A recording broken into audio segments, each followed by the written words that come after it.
வணக்கம். ஒரே ஒரு வாக்கியம். ஆனா அந்த ஒரு வாக்கியத்துக்கு ஒரு வாழ்க்கையே மாத்தக்கூடிய சக்தி இருக்க முடியுமா?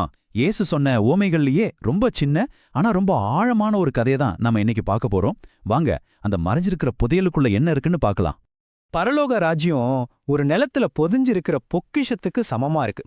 அத ஒரு மனுஷன் கண்டுபிடிச்சதும் அத மறுபடியும் மறைச்சு வச்சுட்டு அந்த சந்தோஷத்துல போய் தனக்கு இருந்த எல்லாத்தையும் வித்து அந்த நிலத்தை வாங்கிக்கிறான். அவ்வளவுதான், கதை முடிஞ்சது.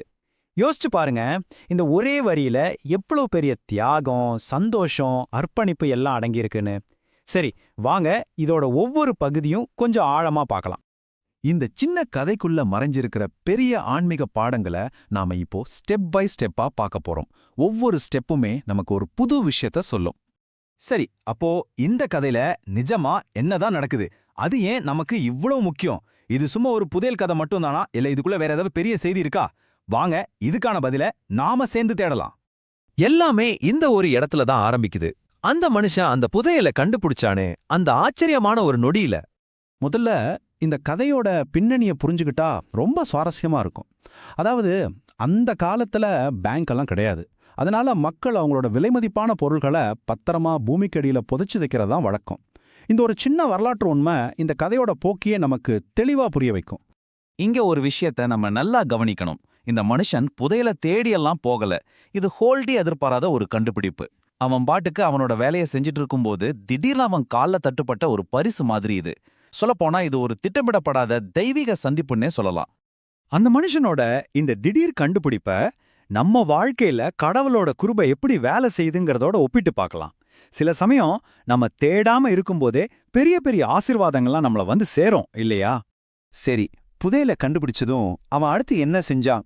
அவனோட ரியாக்ஷனும் அவன் எடுத்த அந்த அதிரடியான முடிவு தான் இந்த கதையோட ரொம்ப முக்கியமான ஒரு கட்டம். அவனுக்கு முதல்ல வந்தது பயமோ பேராசையோ கிடையாது. அவனோட வாழ்க்கையை தலைகீழா மாத்தப் போற ஒரு அளவே இல்லாத சந்தோஷம். ஆமா, அந்த ஒரே ஒரு நிமிஷத்துல தன்னோட எதிர்காலமே மொத்தமா மாறிடுச்சுன்னா உணர்ந்தான். அவன் செஞ்ச அந்த டீல பாருங்க. அவனோட பழைய சொத்து, உலக வசதி, அவனோட கடந்த காலம், இது எல்லாத்தையும் ஒரு பொருட்டாவே மதிக்கல. ஆனா பதிலுக்கு அவனுக்கு என்ன கிடைச்சது? ஒரு புதையல், ஒரு புது எதிர்காலம், விலை மதிக்கவே முடியாத ஒண்ணு. இது ஒரு இழப்பே கிடையாது. இதுதான் வாழ்க்கையோட பெஸ்ட் இன்வெஸ்ட்மெண்ட். அவன் தன்கிட்ட இருந்த எல்லாத்தையும் வித்தது நமக்கு ஒரு முக்கியமான உண்மையை காட்டுது. எதுக்கு நிஜமாவே மதிப்பு இருக்குங்கிறத அவன் சரியா புரிஞ்சுக்கிட்டான். சில நேரங்கள்ல இதை விட பெரிய ஒரு விஷயத்தை அடையணும்னா நம்ம கிட்ட இருக்கிற சிலதை விட்டு கொடுத்து தான் ஆகணும். புதையல் கிடைச்சாச்சு. ஆனா கதை இதோட முடியல. அத நிரந்தரமா தன்னோடதாக்கிக்க அவன் என்ன செஞ்சான்? அவனோட அந்த கமிட்மெண்ட்டை இப்போ பார்க்கலாம். அவன் செஞ்ச காரியங்கள்ல ஒரு தெளிவான வரிசை இருக்கு பாருங்க. அவன் அந்த புதையலை திருடிட்டு ஓடல. அதுக்கு பதிலா முதல்ல அதை கண்டுபிடிச்சான், அப்புறம் பாதுகாத்தான், தியாகம் செஞ்சான், கடைசியா அதை சட்டப்படி வாங்கினான். இது அவசரத்திலேயோ பேராசையிலையோ செஞ்சதில்ல. இது ஒரு திட்டமிட்ட அர்ப்பணிப்பு. அவன் எந்த ஷார்ட்கட்டையும் எடுக்கல. அதுதான் இங்க ரொம்ப ரொம்ப முக்கியமான பாயிண்ட். நினைச்சிருந்தா புதையலை மட்டும் திருடிட்டு போயிருக்கலாம். ஆனா அவன் அந்த முழு நிலத்தையும் வாங்கினான். இது ஏதோ பாதி அர்ப்பணிப்பு இல்ல, இது 100% அர்ப்பணிப்பு. புதையல் மட்டும் எனக்கு போதும்னு அவன் நினைக்கல. அந்த புதையல் இருக்கிற இடமே எனக்கு வேணும்னு ஆசைப்பட்டான்.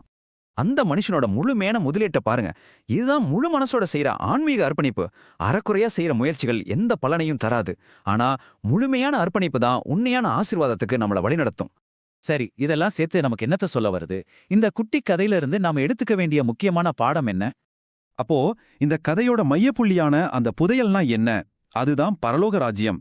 இன்னும் சிம்பிளா சொல்லணும்னா அது கடவுள் கூட நமக்கு கிடைக்கிற ஒரு ஆழமான தனிப்பட்ட உறவு. ஆக இந்த ஓமையிலிருந்து நாம கத்துக்க வேண்டிய 3 முக்கியமான பாடங்கள்.